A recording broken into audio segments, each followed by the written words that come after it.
because at the time it was illegal for Americans to fight in foreign wars, and managed to recruit several hundred men despite that.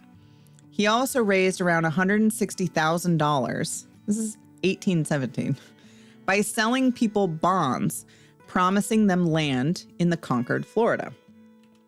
So most of his recruits were arrested when they tried to leave the U.S., and Gregor only managed to conquer Amelia Island off of the coast of Florida. After several months spent running a Republic of Florida that covered maybe 40 square miles, Gregor fled in September of 1817.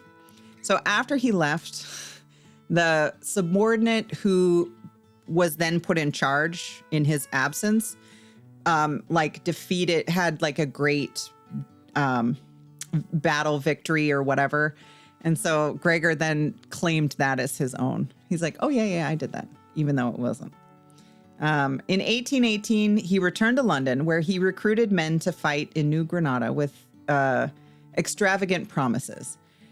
They did see some initial success, taking the city of Portobello, but lack of pay and false promises led to most of the recruits deserting, and Gregor barely escaping a Spanish attack. So then he kind of just is off the radar for a little bit because he fucked up a bunch of shit. There's a lot of detail that I skipped over with that because I didn't want to bog it down too much, but he fucked up a lot of stuff. So then he kind of laid low for a bit. In 1820, he resurfaces. He stumbles upon a desolate, pest-ridden piece of land on the inhospitable coast of Nicaragua. The territory was controlled by the Mosquito people, a tribe descended from indigenous Native Americans and shipwrecked African slaves. So it's kind of this mixed race tribe.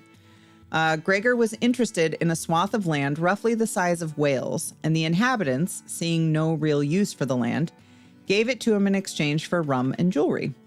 The land wasn't even entirely under the control of the Mosquito people, though they claimed it as part of their territory.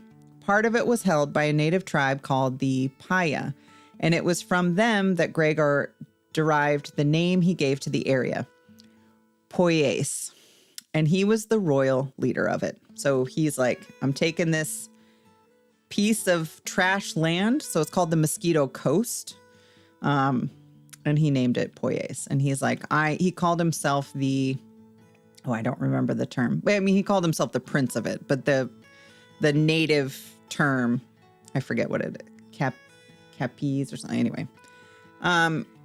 So London in 1821 was primed for the arrival of the Prince of Poyais.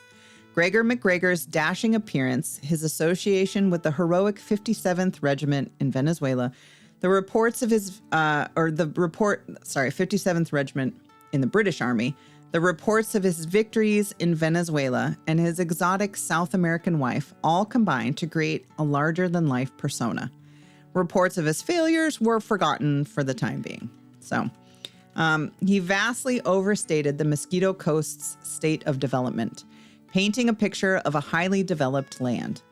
He floated a bond of 200,000 pounds to fund the colonization of Poyais. He reassured investors that Poyais was rich enough in natural resources that their money would be paid back many times over. With the money, he funded an aggressive marketing campaign to attract colonists, filled with falsehoods. The natives were not only friendly, but they loved the British.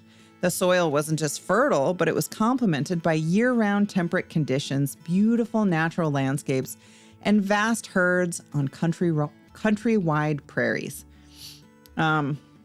The country was not only settled, but it already had a capital city with domes and colonnades of state buildings. Governance was great, with mechanisms like tricameral parliament, banking systems, and land titles in place already. What more could you want? This place is the dream. Gregor worked hard to make his story credible. And what's more credible than printed materials?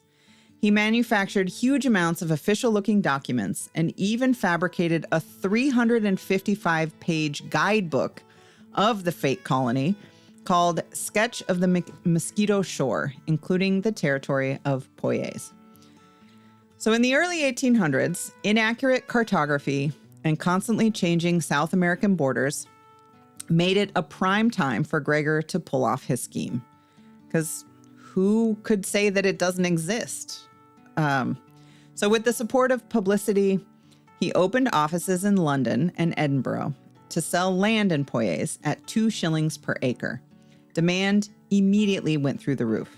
So Gregor raised the price to 4 shillings per acre and then eventually 6 shillings per acre. Alongside land, he even organized the listing of a Poyasian loan on the London Stock Exchange and sold fake